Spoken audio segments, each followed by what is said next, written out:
of want to follow up there on what Mark was saying, Wayne, about whether or not we have seen the dollar peak. Morning, guys. Look, we think that the dollar is going to be stronger into the end of the year. And largely that's because we believe that the market has got a little bit ahead of itself with respect to when the Fed could start to signal an easing of the policy hikes, if not a pause in their policy hikes. That's very clear to us from the Fed speakers that we've heard so far over the last week. And we think that that would be reiterated as we go forward into this week. Hence, we would expect that you will see the euro dollar, for example, back below parity. And as a consequence, you will see some of the crosses begin to come under pressure again after some pretty strong rallies over the last couple of weeks. Wayne, we do want to get your thoughts on the Fed, but I also want to ask you about the complication that we've seen from China's COVID cases, which is very much denting market sentiment today, and when, in your view, we see potentially an end to COVID Zero and, I guess, some more market stability. Yeah, we've looked at this in pretty great detail, and I guess from our perspective, it's early Q3 next year when we expect a meaningful reopening in China. I guess it comes down to, how do you define what is a meaningful reopening? From our perspective, we believe that, or at least we define this, as the end to these sort of lockdowns that we continue to experience on a fairly regular basis over the last 6 months or so. Clearly, the market has rallied a lot, and we saw, for example, Chinese equities rallying around 20% over the last month. And that was on the back of some of these more optimistic announcements by the government, etc., on starting to look at how do we move towards the end of these lockdowns through the start of next year. From our perspective, there are a few key points that people need to watch out for.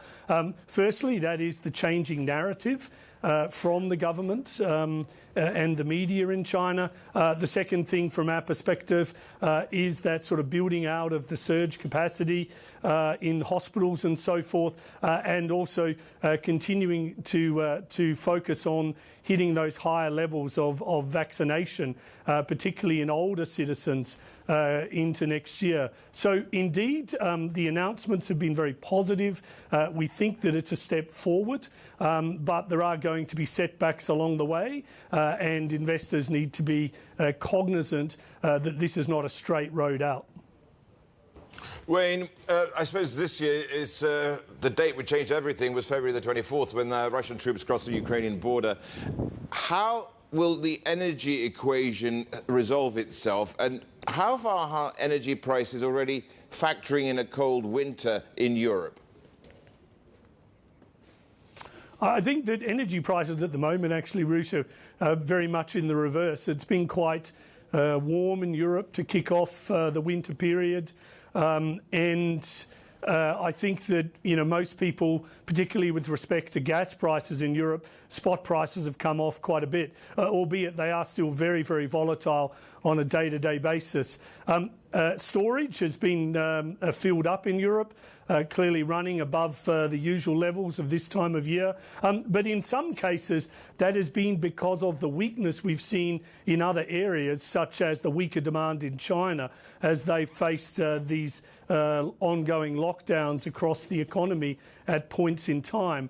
So the key challenge, I think, is obviously how the weather evolves in Europe over the next few months, but also the demand side as they try to, or at least Europe tries to, begin to rebuild inventories again going into summer next year. Now, when we look at capacity overall, capacity generally, and particularly in crude oil and crude oil products, is still very constrained on a global basis. And we continue to see a lack of investment in that sector likely to constrain the supply side for years to come, such that we actually have a recovery in crude oil prices going into next year to around the $110 a barrel. Wayne, in your notes, you talk about this decade of transformation. It gives a sense of what you're talking about. It's, of course, perhaps moving to a more environmental, ESG-friendly world. How are you really recommending your clients invest in that sort of framework? Yeah, I think that's a really good question, Rush. And I think it comes down to a couple of things. So at least in the short term, and if we just focus on energy is a great example of this. If we just focus on the short term, clearly that shift to cleaner fuels that have less emissions overall, which are not particularly disruptive to the overall status quo in things like power grids and so forth.